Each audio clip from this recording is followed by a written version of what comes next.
Assalamualaikum warahmatullahi wabarakatuh. Halo warga sipil sekalian, saya Andi Setiawan SPD. Kali ini kita akan membahas tentang tips untuk menikmati belajar.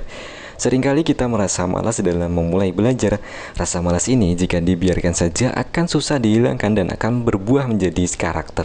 Tanpa disadari, hal ini akan membuat hilangnya kepercayaan seseorang karena tidak bertanggung jawab terhadap sesuatu hal pekerjaan, sehingga memunculkan stigma yang buruk pada orang lain terhadap kita. Pada akhirnya, seorang yang pemalas akan sering mengalami kegagalan.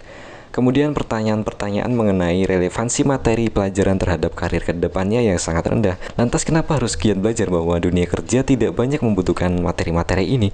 Mari kita simak video ini, kita akan membahas tentang cara menikmati belajar. Buat kalian yang menonton video ini, silahkan subscribe dan mari kita tingkatkan kualitas diri bersama. Dan juga follow Instagram saya di @andi dan TikTok saya dengan Andi Investasi Pengetahuan. Tips untuk menikmati belajar yaitu dengan meningkatkan motivasi. Menurut Profesor Asri Budiningsih, motivasi adalah sesuatu dorongan atau tenaga atau faktor yang ada dalam diri kita yang dapat menimbulkan, menggerakkan, mengarahkan, serta mengorganisasi perilaku kita. Hukum Yerkes-Dodson mengemukakan bahwa hasil kinerja sebagai akibat pemacuan mempunyai tingkat optimal. Artinya ada batas tingkat pacuan untuk menghasilkan kinerja maksimal. Kurang atau lebih dari batas tertentu akan menghasilkan kinerja rendah. Rasa ingin tahu penting untuk dipupuk untuk kita selama proses pembelajaran, sebab hal ini akan meningkatkan prestasi belajar kita di sekolah atau universitas. Lantas bagaimana cara untuk meningkatkan motivasi belajar? Dengan cara pupuklah motivasi berprestasi kita dalam ranah pembelajaran dan hubungkan dengan capaian karir kita di masa depan yang kita impikan kemudian.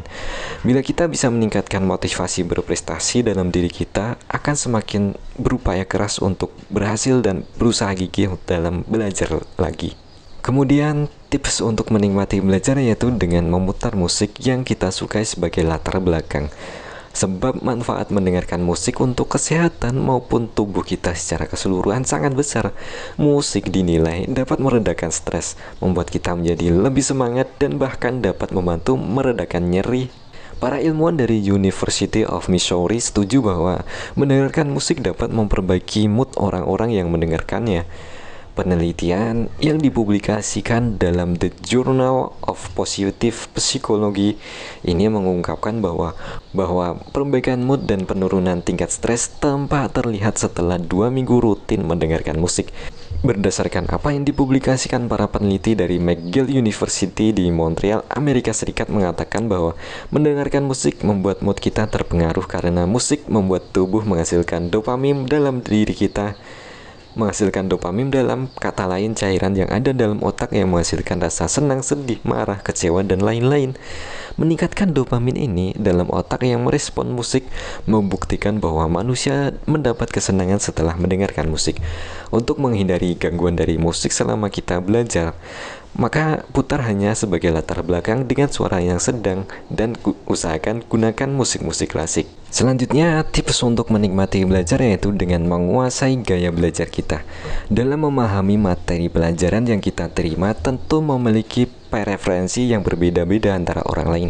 Ada yang lebih suka belajar dengan video, ada yang suka belajar bersama dengan teman, ada yang nyaman belajar ketika ada iringan musik, dan lain-lain. Hal inilah yang disebut dengan gaya belajar. Bobby D. Porter dan Mike Henarke menggambarkan seseorang yang memiliki gaya belajar visual adalah lebih mudah mengingat apa yang dilihat daripada yang didengar. Mengingat dengan asosiasi visual, tidak mudah terganggu dengan keributan, pembaca cepat, dan lebih suka membaca sendiri. Kemudian, seseorang yang memiliki gaya belajar auditori mengandalkan pendengaran kita untuk menyerap pengetahuan yang ada, senang berbicara dan bercerita. Kita yang memiliki gaya belajar ini perhatiannya mudah terpecah, lebih suka mendengarkan daripada membaca. Belajar lebih mudah dari diskusi interaktif antara guru dengan murid atau murid dengan murid. Selanjutnya, bila kita memiliki gaya belajar kinestetik, maka akan lebih mudah belajar menggunakan sensasi sentuhan dan gerakan dalam belajar.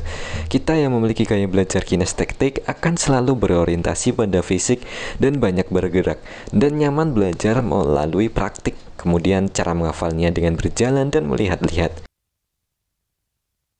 Penggunaan aneka media pembelajaran akan memudahkan kita dalam menikmati proses belajar. Media video, audio, gambar, multimedia pembelajaran, dan peralatan pembelajaran nyata bila dikombinasikan akan memudahkan kita meraih prestasi belajar. Untuk menikmati belajar perlu diimbangi dengan jadwal belajar yang teratur dan istirahat yang teratur juga. Jadi usahakan bisa seimbang antara belajar, istirahat, berekreasi untuk memaksimalkan potensi diri kita lebih baik lagi. Demikian video kali ini, semoga bermanfaat. Sampai jumpa di video selanjutnya. Assalamualaikum warahmatullahi wabarakatuh.